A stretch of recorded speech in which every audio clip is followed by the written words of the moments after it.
Merci, chers membres de la communauté. Merci. Nous nous retrouvons encore aujourd'hui pour analyser les questions intéressantes à notre nation, parce que vous savez, à travers ce plateau, nous avons une seule mission, sinon un seul objectif, un objectif ultime, celui de ne parler que nation. Nous ne parlons pas vraiment individu, sauf si, à travers les actes de cet individu, la nation peut être concernée. C'est alors que nous abordons une telle question. Voilà pourquoi, encore qu'une fois de plus aujourd'hui, la journée du 16 janvier. 16 janvier 2001. Ça nous dit beaucoup de choses parce que c'est le jour où Mzee Laurent Désiré Kabila a été assassiné. Cette question, elle est très importante pour nous. Elle est importante parce qu'il faut qu'on analyse. Il y a des angles que nous devons aborder que beaucoup d'autres n'abordent pas. Lesquels, par exemple? Nous allons analyser l'idéologie de Mzee Laurent Désiré Kabila.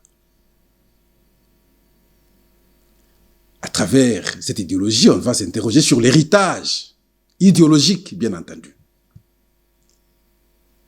L'héritage de son combat. Les conséquences ont été lesquelles? Parfois, nous manquons le courage de le dire clairement. Aujourd'hui, nous allons le dire. On va aborder beaucoup de points, on va toucher plusieurs angles pour, en fait de compte, expliquer ce qu'a été effectivement le combat de Mzee Laurent Désiré Kabila, fauché le 16 janvier 2001. Qu'est-ce qu'on peut bien garder de lui, en fait? C'est cela l'important de ce jour. Mais bien avant, c'est là aussi, ça répond à notre promesse. Nous vous avons dit à chaque émission, le regard ne manquera jamais être jeté sur ce qui se passe jusqu'ici à l'Est. Et c'est l'héritage d'ailleurs de Mzee Laurent Désiré Kabila. Nous allons en parler dans quelques instants. Depuis hier, il y a eu des combats intenses. Et les FARDC sont parvenus à déloger le M23 des collines d'Nditi. Et là, nous sommes dans le territoire de Nyiragongo. Et de Nditi jusqu'à Goma, ce n'est pas loin. C'est un endroit stratégique. Le M23 commençait maintenant à croire, depuis 3 jours qu'ils avaient occupé cet espace, qu'ils pouvaient avoir la facilité d'aller jusqu'à Goma. Aujourd'hui, ils sont confondus. Mais nous devons les dire, que ce soit à Nyiragongo, que ce soit à Massissi, que ce soit à Rutshuru, que ce soit l'autre territoire, toute tentative de M23 ne réussit pas. Et c'est les FARDC qui prennent l'ascendance. Ils récupèrent des villages, nous les disons pratiquement à chaque mission, village par village, ils parviennent à récupérer. C'est un engagement de nos militaires que nous n'avions pas vu depuis un certain moment, parce que dans le passé, nous étions en train de déplorer, nous disions que pourquoi à chaque fois les M23 attaquent les positions des FARDC, et les FARDC ne savent que se retirer. Alors ça poussait les Congolais à s'interroger beaucoup. Mais à ce jour, il y a une autre attitude affichée par les FARDC et visiblement ça réjouit pratiquement tout Congolais sérieux. Et donc, merci. Je crois qu'il y a aussi Ngungu, la cité de Ngungu qui a été également récupérée. Mais nous vous laissons suivre cet élément, la récupération de la cité de Ngungu, et nous allons revenir.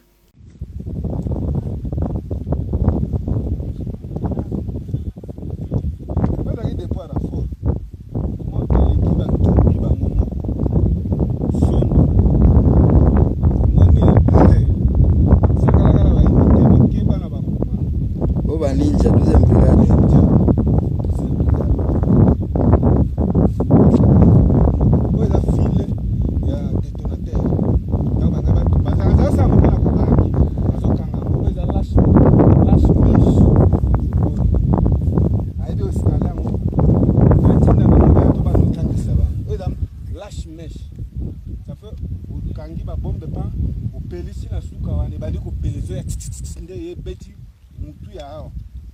balles épelées, balles explosées à éviter. Au ticket, le biseau, toko bomo kakalang. On est au côté de la Rwanda. Le matériel est belé. Soit le bangungu yango rubaya yango sous contrôle. Moni ne mboka komi. Nya. Pusi koyoka. Ah ouais, dans des somo na somo. Tie jusqu'à la lifubu. Bibembe koloba te. Bibembe boboki na ba mindele. Mundele pe uta poto ngana bato balela poto on a regretaka pe. Oyo kuna ne base ba pauvre ta mundele akufa na cigarette na poche ya bomi finiti. Yuma swapante. Yo wilingo mayendo lobaka. Depo no yango. Laksa amona depo na. Depo no yango. O ganga lisusu. Munitions dra. Ona na laksa bongo ya kuna ndako tikelinga kitoko. Ta nini ya général na bino. Wala ke nango wese akimi atiki papier hygiénique na ndako na ngai. Bravo Sera.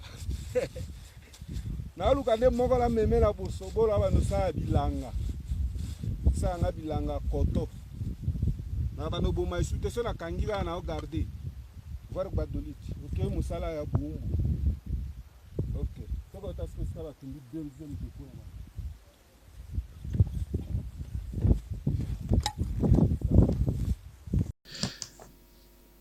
Nous vous informons en même temps ici que le député national, l'ancien vice-premier ministre, ministre de l'Intérieur, Sécurité, Décentralisation et Affaires coutumières, aujourd'hui député national, Daniel Asselokito Akoy, a eu un échange avec le directeur général de l'Office des routes, Jano Kikangala. L'objectif, sinon leurs échanges, ont tourné autour de comment parvenir à réhabiliter les infrastructures dans la province du Sankuru. Il y a beaucoup d'érosion.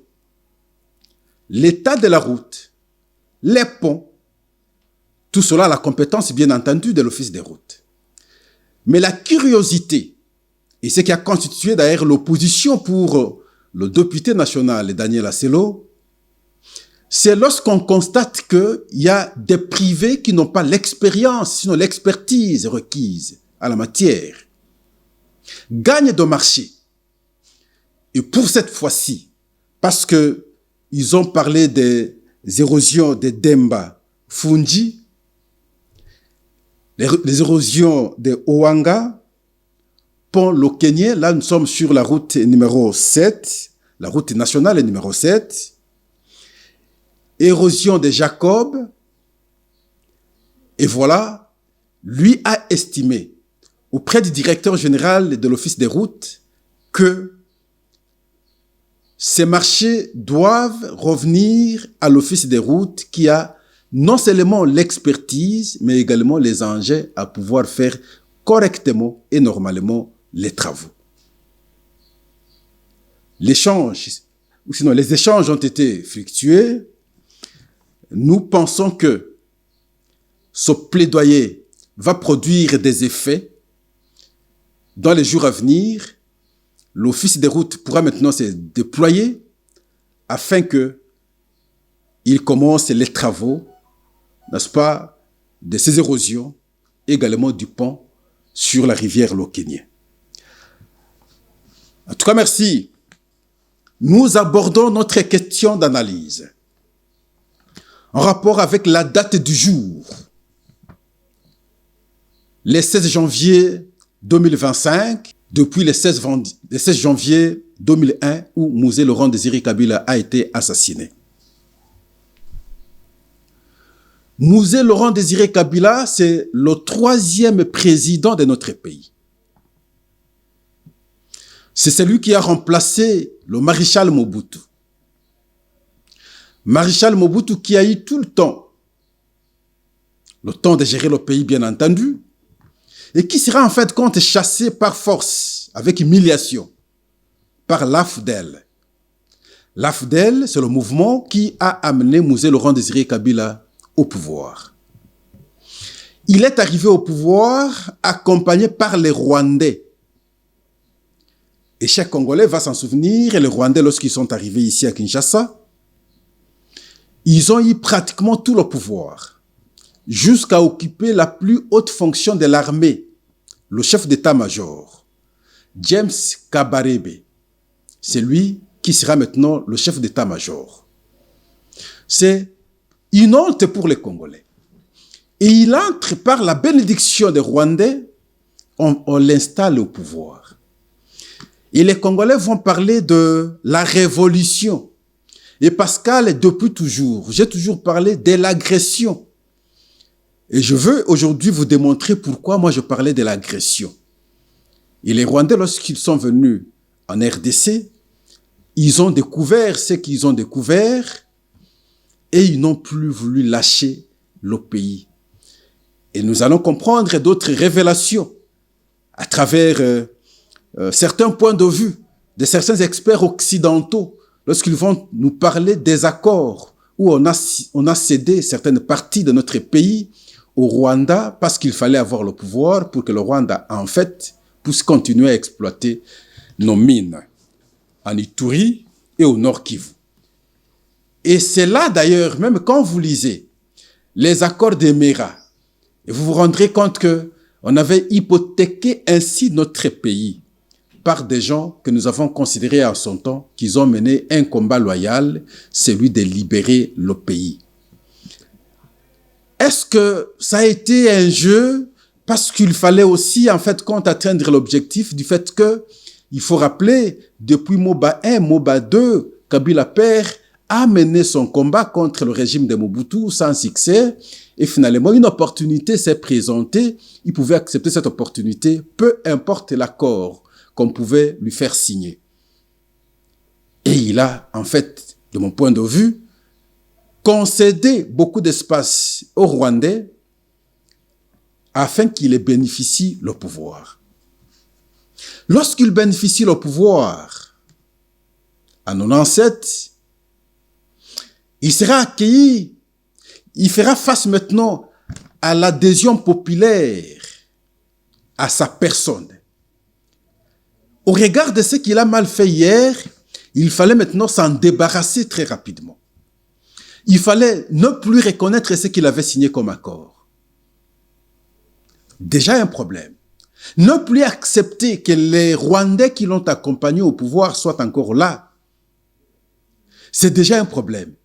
Parce qu'en face, il a la bénédiction de sa population, il a l'adhésion populaire de sa population, il a l'acceptation sans faille de sa population. Il a la protection de sa population. Et il va dire, non, ce conglomérat des aventuriers, alors que ces aventuriers rentrent chez eux, que les Rwandais repartent chez eux. Vos accords là, je ne suis plus là-bas. Je suis nationaliste. Et il va s'afficher comme tel. Et on va l'applaudir ici. Partout où il passait, vraiment, c'est beaucoup d'applaudissements, beaucoup d'acceptation. Il va se séparer des Rwandais en 98. Ils vont repartir, mécontents. Ils vont refaire encore la guerre. Ils sont entrés jusqu'à Kinshasa ici. La population s'engage et c'est la population qui va, en tout cas, attraper un Rwandais ici, un Rwandais là-bas, ainsi de suite. Et ça a été une liesse terrible, une joie terrible. Et le nationalisme va davantage maintenant accroître. Et cela, bien entendu, contre les Rwandais qui l'ont accompagné hier au pouvoir, parce que, bien qu'il ait signé des accords, il s'est rendu compte que ce qu'il avait fait était mauvais contre le pays. Et voilà, il a ses citoyens, ses concitoyens. Il faudrait maintenant qu'il mène le combat ensemble avec ses concitoyens contre ce qu'il a mal fait hier. Mais sur le plan idéologique, c'est cela l'héritage de Mosé Laurent Désiré Kabila. Lorsqu'il a le pouvoir, lorsqu'il a l'adhésion de la population, lorsqu'il a l'acceptation de la population, lorsqu'il a la protection de la population, les idées nationalistes vont l'habiller. Il va lancer des messages tels que ne jamais trahir le Congo. Et pourtant, ce qu'il a fait hier, c'est C'était une trahison contre le Congo. Pourquoi il a dit ça? Parce qu'il a pris conscience. Il a compris que ce qu'il a fait hier, c'était pas bon, c'était mauvais. Je ne pouvais pas amener les militaires rwandais jusqu'ici. Je ne pouvais pas avoir les accords d'Émirats et ainsi de suite contre mon pays. Je mets tout en cause. Je ne peux pas trahir le Congo. Vous, mes concitoyens, vous, les compatriotes, ne trahissez pas non plus le pays.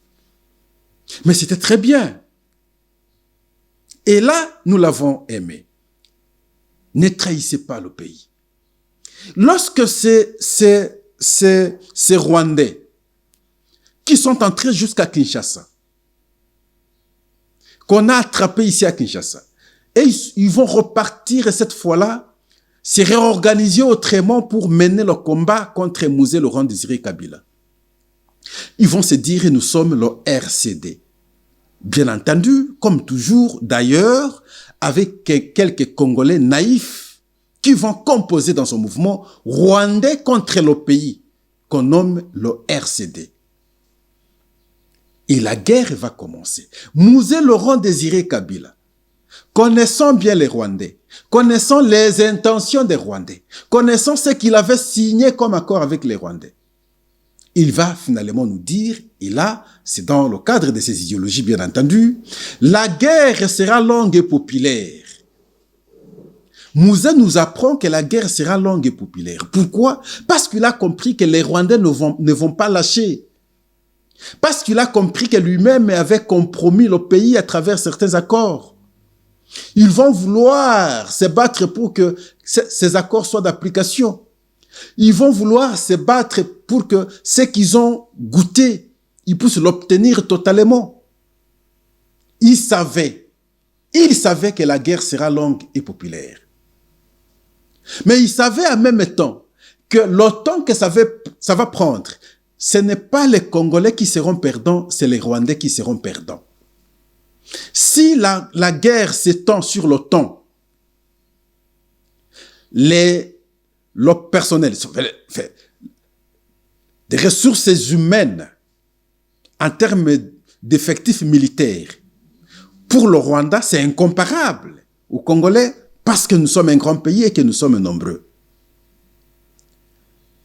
On meurt chaque jour, mais ils vont s'épuiser. Et c'est alors qu'à ce moment-là, nous pourrons gagner la guerre. Quand vous observez la situation actuellement, ça tend vers là. Ensemble, en tout cas, arriver à ce que Mouzé avait prédit à son temps. La guerre sera longue et populaire. Mais il a finalement ajouté, la guerre retournera d'où elle est venue. Comme elle est venue du Rwanda, si elle prend tout le temps et qu'à un certain moment, comme nous avons parlé de l'effectif, et vous verrez que c'est les Congolais qui vont prendre l'ascendance sur le Rwanda. Question qu'on ne trahisse pas le pays, question qu'on garde le cap. Et donc, c'est lui qui savait le secret de cette guerre. C'est lui qui savait le secret des intentions des Rwandais sur le Congo. Mouzé Laurent Désiré Kabila.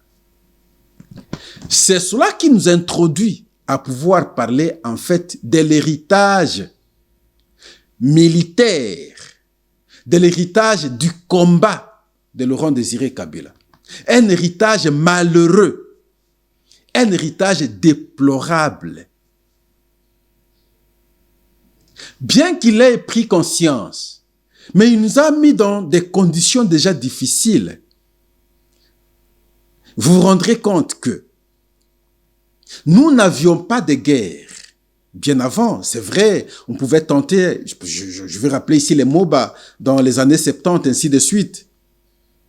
Mais on n'avait pas une guerre d'un pays pour attaquer la RDC. D'ailleurs, nous étions le pays le plus fort sur le plan armé.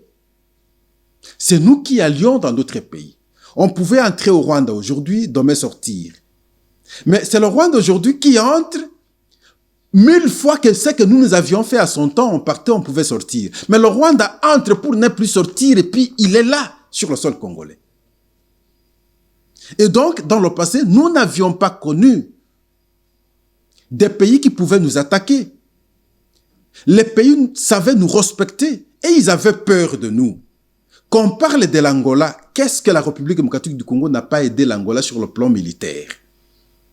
Quand on parle du Rwanda, qu'est-ce que la République démocratique du Congo n'a pas aidé le Rwanda sur le plan militaire?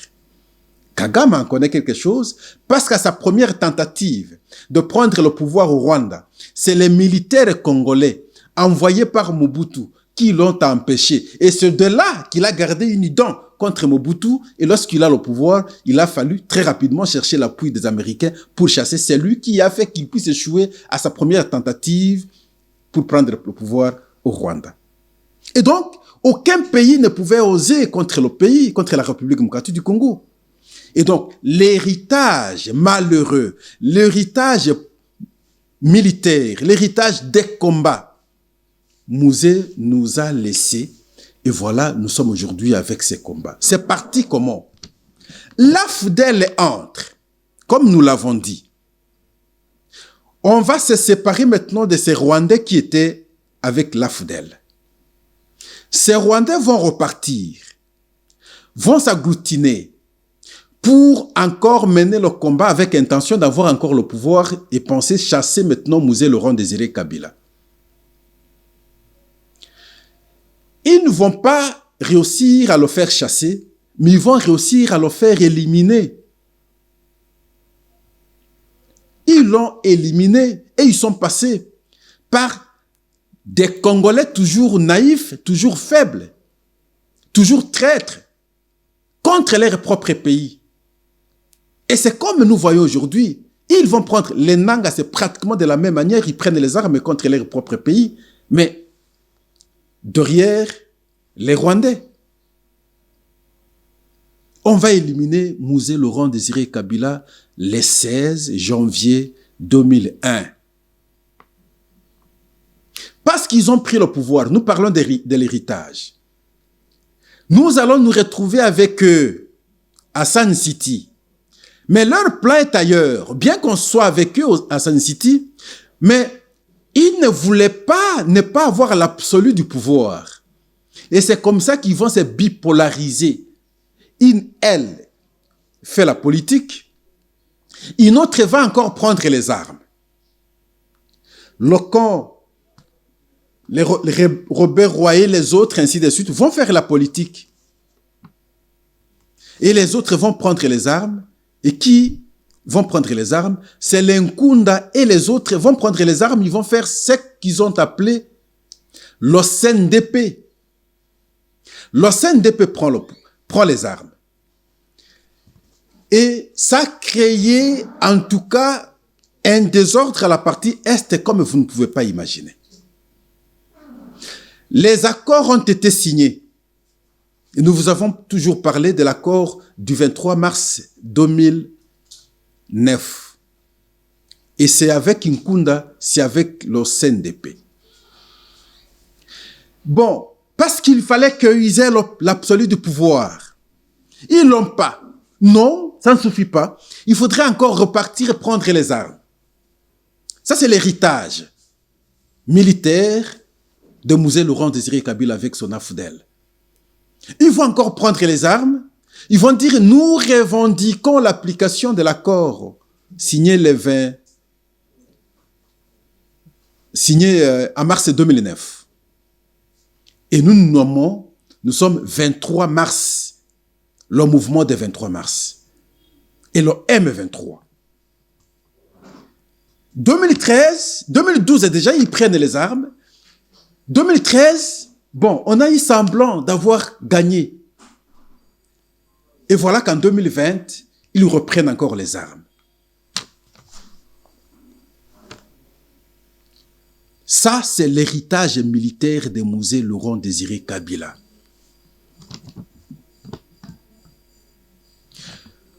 On peut bien parler, pour ceux qui pensent que l'entrée de l'AFDEL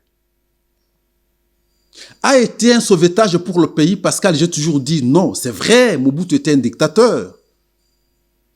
C'est vrai, personne ne pouvait plus supporter le moboutisme au pays. Et c'est comme ça que même naïvement, on a accepté d'accueillir les Rwandais ici. Nous n'étions pas éclairés. On n'avait pas d'informations.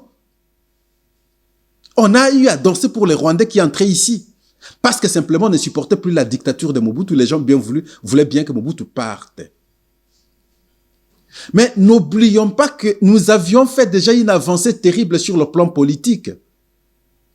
Depuis le multipartisme, depuis la conférence nationale, on a pris un élan.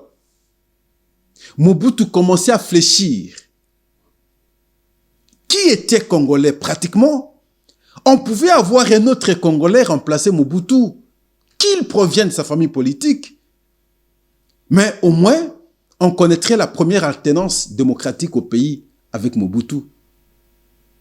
D'autres vont me dire, peut-être non, ces enfants allaient prendre le pouvoir par la force, ainsi de suite. Mais comparons les choses, s'il vous plaît. Si ces enfants pouvaient prendre le pouvoir par la force et réorganiser les choses autrement, que d'avoir un pouvoir d'une agression qui nous a mis dans l'état où nous avons perdu nos frères et sœurs pendant plus de 28 ans aujourd'hui. Où nos femmes ont été violées à masse depuis plus de 18 ans, plus de 28 ans aujourd'hui. Où nous avons autant de déplacés. Est-ce que cela est comparable? Est-ce que la proportion peut être gardée? En tout cas, si on pouvait accepter après Mobutu que quelqu'un de proche de Mobutu prenne encore le pouvoir. Je pense que la vie humaine est sacrée. Rien ne peut être comparé à une vie humaine. Mais le nombre de millions et de millions de Congolais que le pays a perdu du fait de l'entrée de l'AFDEL, qui a permis aux Rwandais de sentir, en tout cas, le paradis au Congo et de ne plus penser quitter le pays, et nous aurons des guerres en répétition, des morts, des massacres, des tueries, des viols, ainsi de suite. Je pense que l'entrée de l'AFDEL nous a apporté le malheur que c'est que nous pensions en avoir après la dictature de Mobutu. Nous n'avions pas su naviguer dans le temps pour voir ce qui allait passer. Nous étions dans le présent naïfs, croyant que c'est le bonheur alors que le Rwanda avait son agenda. Un agenda qui a été dribblé à Mouzé Laurent Désiré Kabila, naïf à son temps, parce qu'il avait l'appétit simplement de s'en finir avec Mobutu, qu'il avait à son temps inquiété à Moba 1, Moba 2. Et voilà, peu importe ce qu'on pouvait me présenter, je m'engage pourvu que vous puissiez m'aider à pouvoir avoir le pouvoir. Il va s'engager de la façon qu'il s'est engagé. Il va hypothéquer le pays. Les accords que nous avons toujours dénoncés, accords de Mera, accords de ceci, ainsi de suite, il va les conclure pourvu qu'il ait le pouvoir. Et pourtant, il y avait un combat politique qu'on avait déjà mené et visiblement, comme à travers le monde, lorsqu'il y a eu des dictatures, Mobutu commençait maintenant à fléchir. Et voilà, on va casser cet élan démocratique. On va nous emmener la fameuse révolution qui n'était qu'une agression parce qu'il s'est agi d'une armée étrangère sur un pays. Et voilà, de cette armée étrangère, de cette agression, nous avons des agressions en répétition et le Rwanda, jusqu'ici, ne sait plus nous lâcher. Qui est responsable de ce que nous connaissons aujourd'hui au pays? Mais bien entendu, les gens qui ont accepté venir au Congo avec les armes, ensemble avec les Rwandais. C'est cela la lecture objective. Et cette lecture, souvent, on est réservé, on a souvent peur de la dégager, alors que c'est cela la réalité. C'est cela la réalité, il n'y a pas deux. Et vous verrez que c'est lui qui a été chef d'état-major ici, James Kabarebe. Et c'est lui qui est toujours à manœuvre au Rwanda. S'il n'est pas ministre de la Défense, il est ceci. Et c'est lui qui envoie ses militaires rwandais venir sur le sol congolais.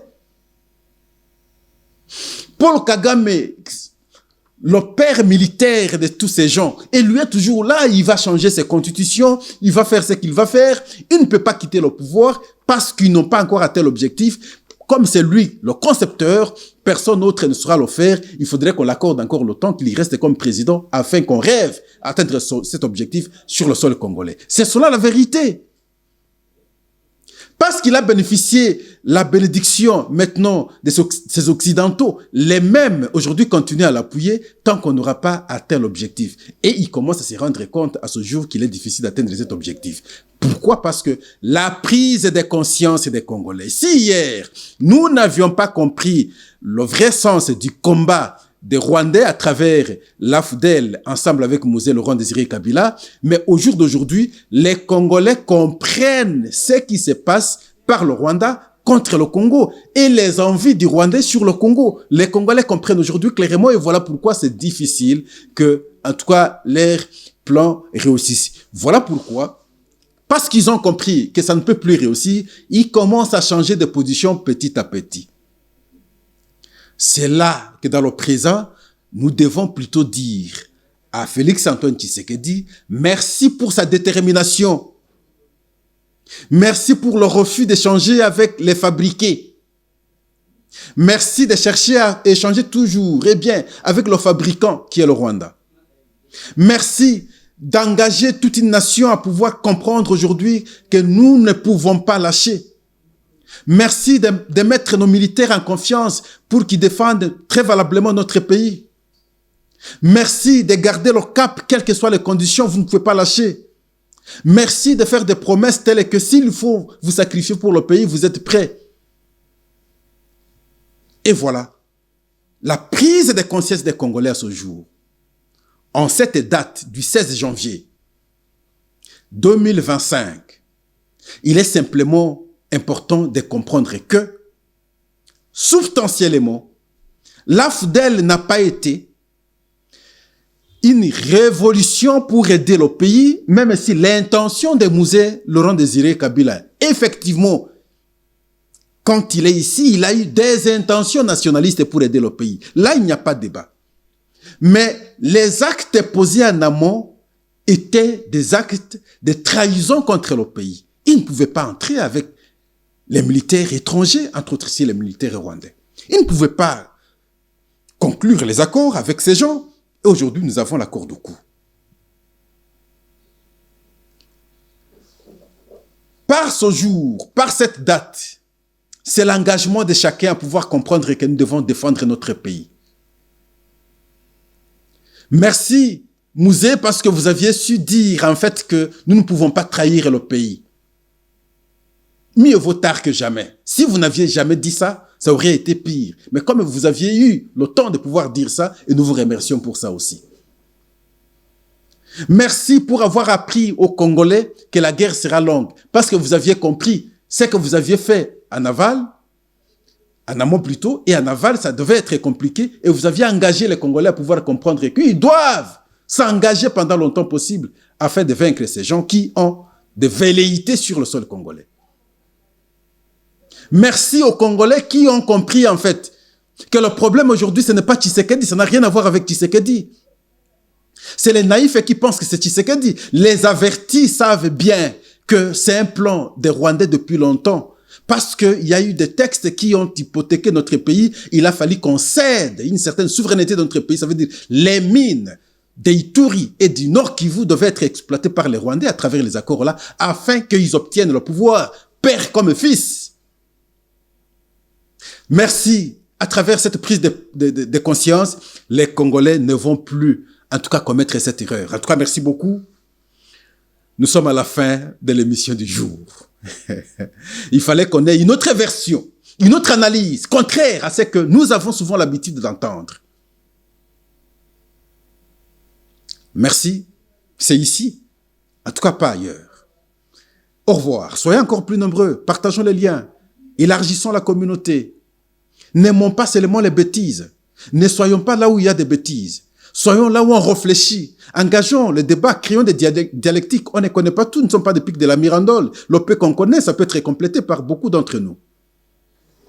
C'est ça qui est très important. Mais ne soyons pas là où on chante la nudité. Ne soyons pas là où on chante les inutilités. Ne soyons pas là où on... Non, sinon, on ne saura pas contraindre le Rwanda qui a des velléités sur le sol congolais. En tout cas, merci. Au revoir.